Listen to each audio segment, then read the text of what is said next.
So I want to welcome those who will be watching the recorded version of this program later. This is the Sunday morning platform meeting of two ethical societies, Riverdale Yonkers Society for Ethical Culture and the Philadelphia Ethical Society. I'm Joan Johnson Lewis, leader in Riverdale Yonkers, and it is my pleasure today to introduce our speaker.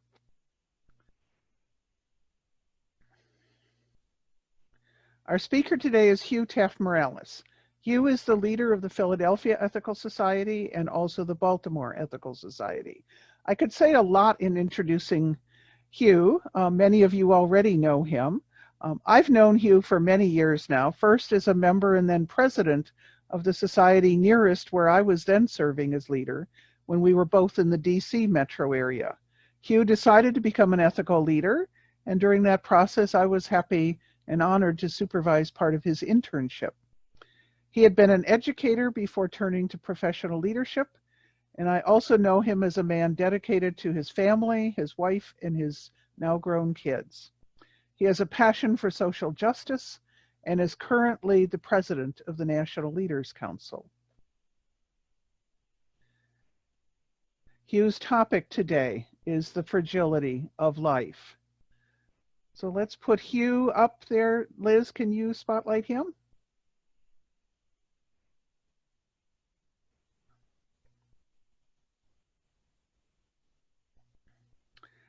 So go ahead. Thank you, Joan. Thank you, Liz. Thank you, everybody, for coming. It seems quite a while ago, Joan, that I was interning in Northern Virginia, but it's nice that we stay connected wherever we are physically. Just as a preface, my pronouns are he, his, and him. I also want to, before I begin, in honor of Earth Day, offer a moment to be grateful for everything that's been given to us by other people, by nature. I want to acknowledge the fact that First Nation communities are the people whose land we are on now, and acknowledge their wisdom in treating the earth with harmony and passing on life to the 7 generations in the future. I also want to acknowledge that when I talk about environmental justice, it must include justice for all people, because our current pandemic is showing once again how racism and oppression can make bad situations worse for people. So thanks for giving me this opportunity. My talk today arose out of a complicated mix of emotions during this time of pandemic, disorientation and fear, but also love and hope. The contradictory energy of these emotions, alternately causing sort of paralysis and then flurries of activity on my behalf, reminds me of how I actually treat climate change, because there are times where I feel like there's nothing I can do, and then other times I jump into being a climate activist again. And this mixed reaction to both the coronavirus and to the climate change issue are linked, I believe, to an appreciation for the fragility of life. And that's what I want to talk about today. This pandemic has highlighted the fragility of life for all of us, I think. I mean, our routines have been disrupted. The lives of people we love and know are being endangered. And this whole pandemic is very immediate and very personal, and it sort of settles in our chest. It might seem that climate change is a lot more remote than what we're going through now, but David Wallace Wells challenges that myth. In his book, The Uninhabitable Earth, he shows that climate chaos is unfolding now. It's a scary book. It triggers anxiety in me, very similar to the anxiety that this pandemic causes in me. In both cases, my moods go up and down, very, very to high extremes and to deep lows. There was one reviewer of The Uninhabitable Earth who said that she found herself lurching between sweet hopefulness and on the one hand and lurid pessimism on the other, to being like being hit by a heat wave and then suddenly a blizzard. Dealing with my anxiety over the present health crisis that we're going through, I do find it useful, and I think we should all find time to appreciate nature. I'm looking out my window now at all the life that is budding and flowering and offering us hope. So we need to carry this hope, and I needed it when I read this book as well. The author admits He's not an expert, he's a reporter. He is not certain about the future, and he has many caveats in his book, a lot of possiblies and conceivably and perhapses. But the climate is changing, he says. The only questions are how fast and how extreme. So during this pandemic, as we work to transform fear and fragility into constructive behavior, we have to remember to do the same regarding climate change. Both are very frightening, but we have to face facts and take action.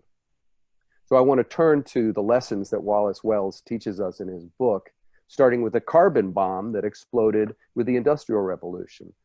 200 years ago, we started to burn tons of coal and threw it into our atmosphere. And then 100 years after that, petroleum-fueled automobiles began to put a lot of carbon in the air. And then air conditioning really added to the mess this last 50 years. Think of this. Half of the carbon we have put in the air came during the last 3 decades, or as Wallace Wells says, since the premiere of Seinfeld. It's that recent. We have now 10,000 people a day dying around the world from air pollution. One study estimated that in 2017 in New Delhi, simply breathing normally was the equivalent of smoking 2 packs of cigarettes every day. 10,000 people a day dying on top of this now. And people are dying annually as well because the heat's going up, so they're dying of hyperthermia. You can remember last summer's heat wave, where in Europe, 500 people died in July, 500 in June, 1,000 in July. Back in 2010 in Moscow, 700 people a day were dying because of hyperthermia, leading to a total of 55,000 people dead in Moscow alone. And these heat waves are triggering wildfires in greater intensity and frequency. In California, fires no longer are just in the reserves, but now they're creeping closer to cities. They're in suburbs. Of the 10 years with the most wildfires in California, 9 of them have occurred in the last 2 decades. The carbon released from tens of thousands of acres of burnt trees is adding to the greenhouse effect, which, as you know, increases the melting of polar ice caps, leading to rising seawaters and violent storms. In 2017, one of these storms flooded 2/3 of Bangladesh. By 2050, Jakarta, which is the capital of Indonesia, home of 10 million people, could be under water. Jeff Goodall, who wrote a book called The Water Will Come, said by that time, by 2050, the White House could be underwater.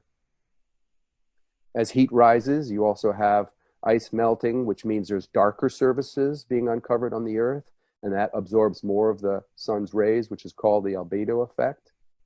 And from within the ice that's melting, soon will be released diseases that haven't circulated in millions of years in our biosphere. Wallace Wells writes that there could be up to 1 million new diseases released as the ice melts. Some of them, I assume, are going to be a lot more deadly than the coronavirus. The heat also causes, quote, 1,000-year storms, which devastate communities every couple of years. One of them, Hurricane Harvey, dropped 1 million gallons of water for every person living in Texas. And these inundations create soil erosion, which is taking nutrients out of the soil at 10 times the rate than normally can be replaced by. And because of that, the soil is not as good and food is becoming scarcer. Today, 800 million people in the world are undernourished. And despite the occasional bursts of water, fresh water is less available. Of all the water on Earth, 0.007% is available for us to drink and use. And in India, 600 million people are either in high or extreme water stress at this moment. And the changing weather patterns are wreaking havoc. In East Africa right now, there are clouds of locusts as big as cities. One of them estimated to have 192 billion locusts in it. And as the temperate regions of the world get hotter, mosquitoes begin to creep north, spreading yellow fever and malaria 3 miles every year further northward. The World Bank estimates that by 2030, about 3.6 billion people will be threatened by mosquito-borne diseases. I could go on. I won't. Reading this book during the pandemic may not have been the best time for me to double my anxiety. So I want to move on from his apocalyptic warnings about what's going on. The unrelenting barrage that Wallace Wells sort of gives me in this book led me at first to downplay the danger. I felt disoriented reading the book. I distracted myself with simple pleasures because there's always more Netflix to turn on. So I'm going to explore a little bit these three interrelated avoidance reactions: denial, disorientation, and withdrawal. They all sort of play into each other. Now, intellectually, I don't deny any of the grim warnings by the scientists. That's nothing to brag about because most people today accept the fact that the climate is changing. Many of those who used to deny that the climate was changing have changed their saying to now they're saying they simply don't know what's causing the changing. That's Trump's tactic. But sometimes when I'm confronted by all this news, I do ask myself, well, it can't really be that bad, can't it? Can it? And I think that kind of denial we all get involved with now and then. Wallace Wells points out that a lot of US scientists have been conditioned to downplay the threat, while the scientists' warnings are accepted more in Europe and the United States. The fossil fuel industries and their public relation firms keep calling mainstream climatologists alarmist or fatalistic and claim that they're perpetuating a hoax. And their careers have been threatened. And as a result, many of them have erred on the side of complacency. Currently, environmental horror actually, I think it goes down a little better when it's fed to us in the form of fiction or entertainment. Ironically, the 2011 film Contagion has been making a comeback during our current crisis. That's an example. And it's easy to see the apocalyptic underworkings of Game of Thrones with its climate threat mantra, winter is coming, or the relevance of the battle for resources in the desert world of Mad Max Fury Road. In one of the most popular online games, Fortnite, gamers compete for resources in an increasingly uninhabitable environment. And Wallace Wells writes of a new fiction genre called cli-fi, for climate fiction, which is full of environmental alarm and didactic adventure stories.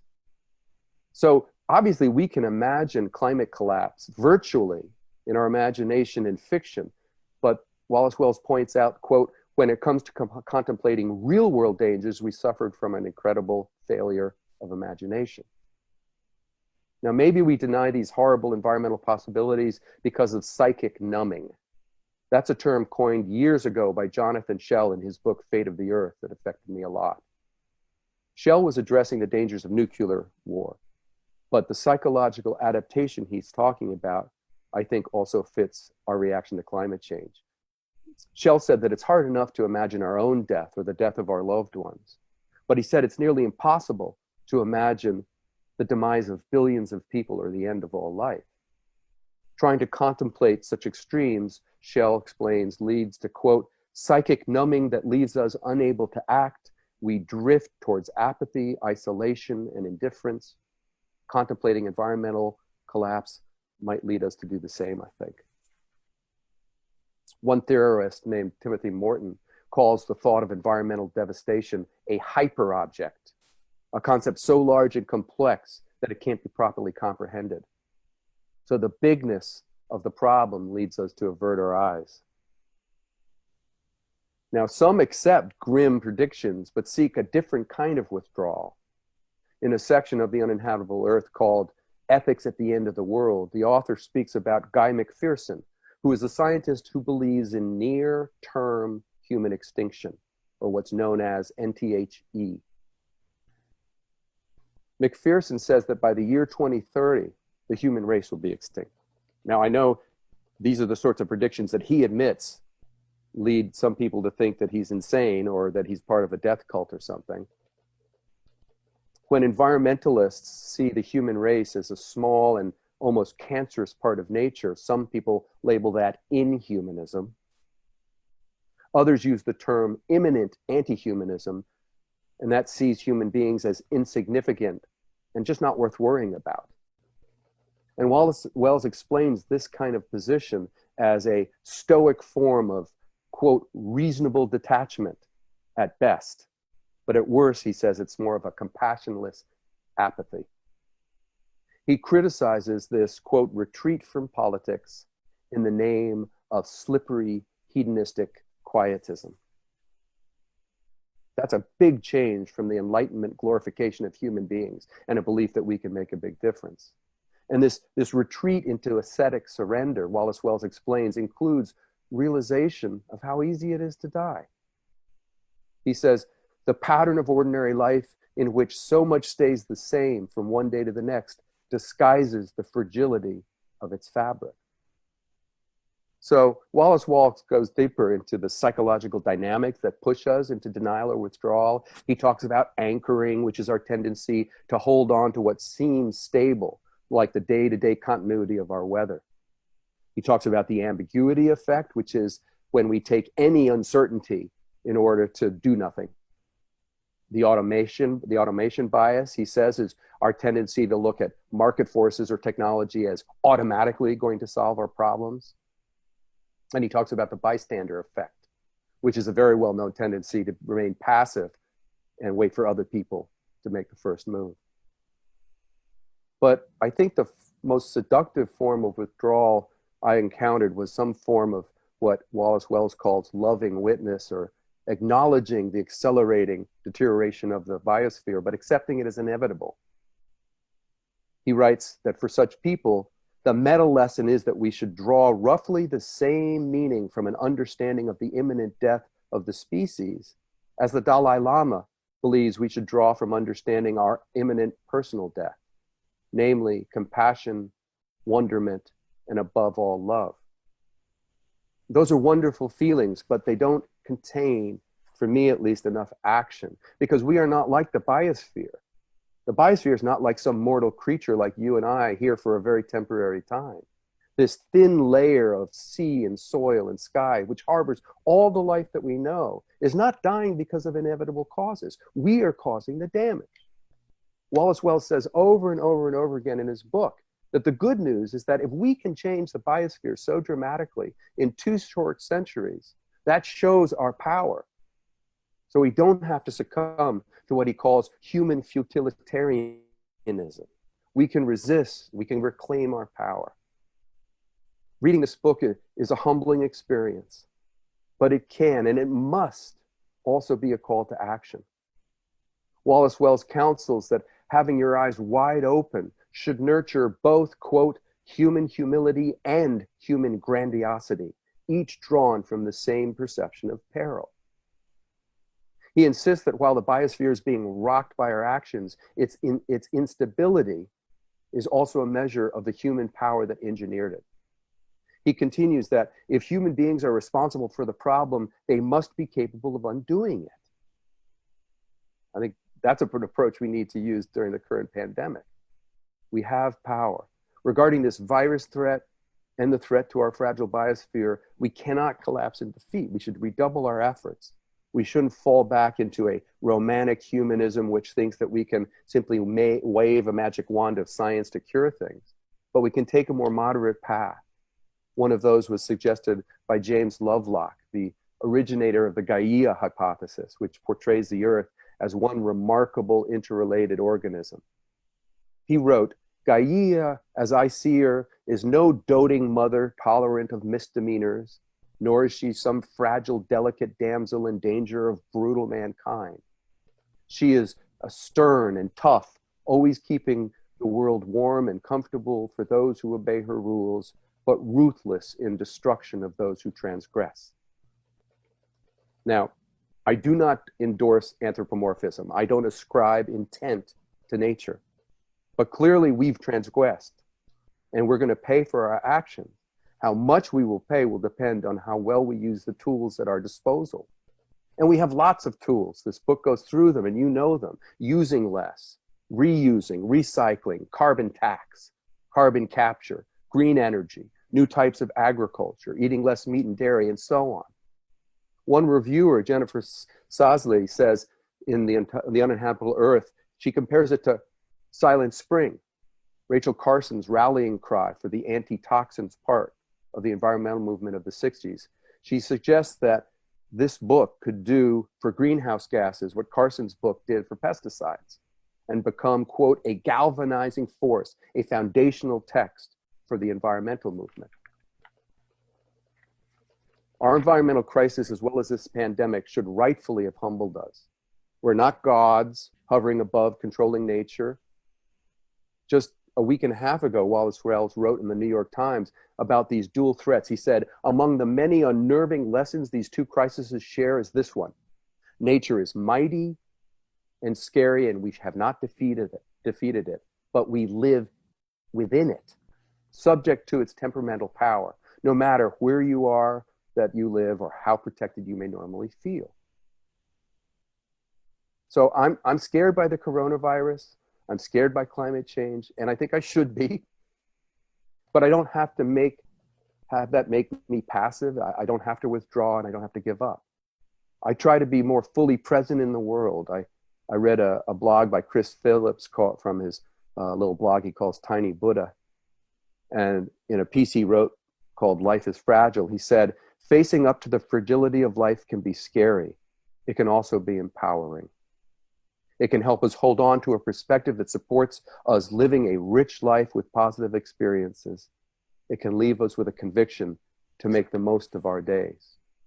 And that's what we have to do, make the most of our days, because we're not helpless. We don't have to be reduced to being hospice nurses to a dying biosphere. We should work to protect and pass on to our children and their children this thin layer of life encircling the earth. And we have the power to extend life beyond the life of most mortal creatures like you and me.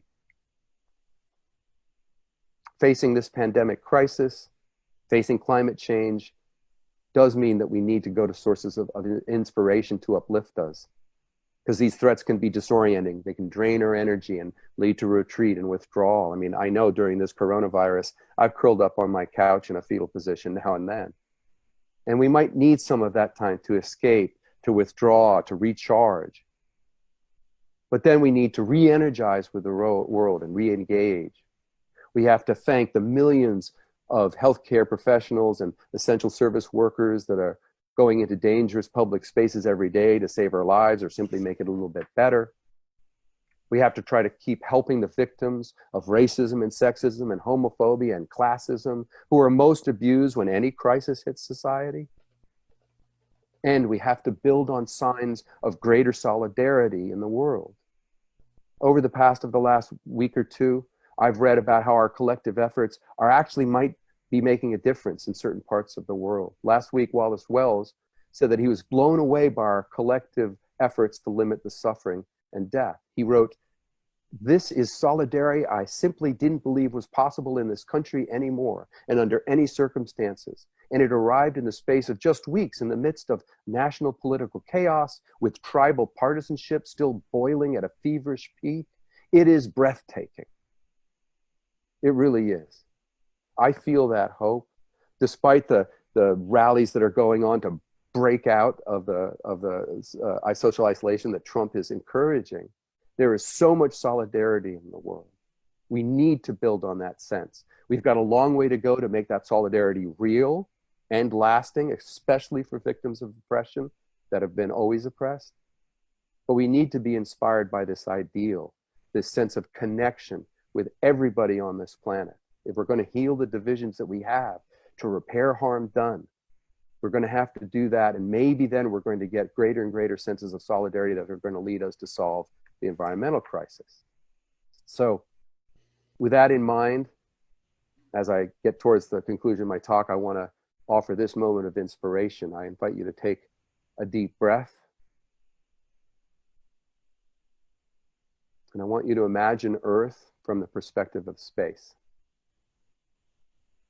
I find that the image of Earth from space helps generate in me that sense of interconnectedness. The astronaut James Irwin said that when he saw the planet at a distance, it reminded him of a Christmas tree ornament that looked, quote, so fragile, so delicate, that if you touched it with your finger, it would crumble and fall apart. For astronaut Rusty Schweickart, that beautiful fragility affected him profoundly.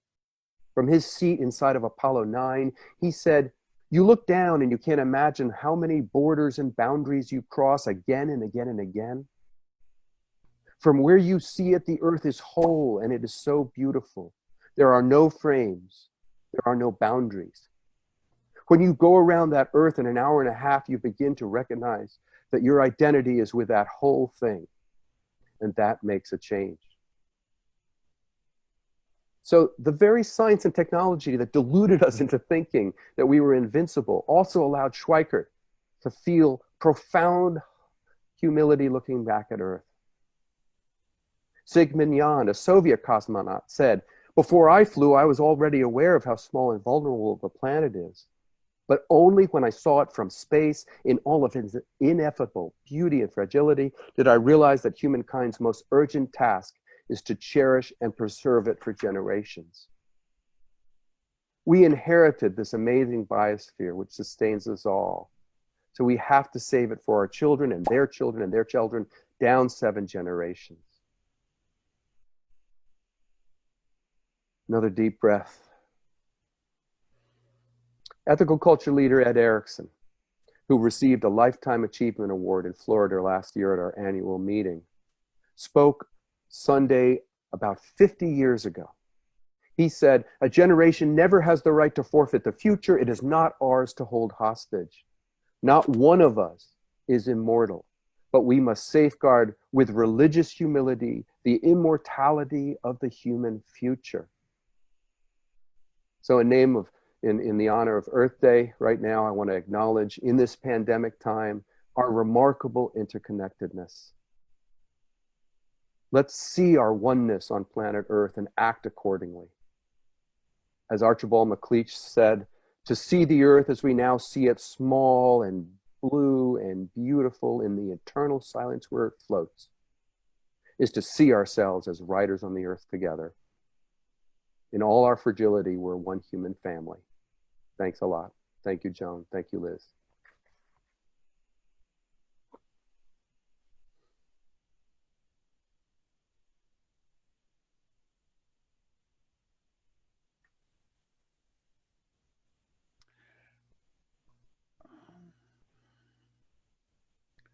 I want to take this moment to say goodbye to those who are watching the recorded version of the video. You can find out more about our 2 ethical societies at phillyethics.org and rysec.org, and come join us some Sunday morning.